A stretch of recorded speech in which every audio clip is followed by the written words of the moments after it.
आपण गुन्हेगारीशी संबंधित रोज नवनवीन घटना ऐकतो। बिहारमध्ये देखील अशीच एक विचित्र घटना घडली। एक चोर मंदिरात गेला, हात जोडून देवासमोर नतमस्तक झाला। आजूबाजूचा अंदाज घेत त्याने शिवलिंगावर असलेल्या नागाच्या मूर्तीवर डल्ला मारला। त्याची चोरी करून तेथून पळ काढला। चोरीची ही घटना सीसीटीव्ही कॅमेऱ्यात कैद झाली आहे। ही घटना बिहारमधील छपरा येथील एका मंदिरात घडल्याचं समजतंय। भगवान शंकराच्या गळ्यातील तांब्याचा नाग चोरट्याने चोरून नेला, मात्र चोरी करण्यापूर्वी त्याने शिवलिंगाची पूजा केली।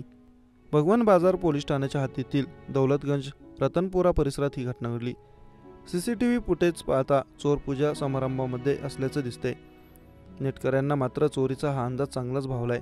व्हिडिओमध्ये दिसतंय की चोर अगदी आरामात प्रवेश करतो, नंतर शिवलिंगासमोर जातो आणि गंभीर मुद्रेत हात जोडून उभा राहतो।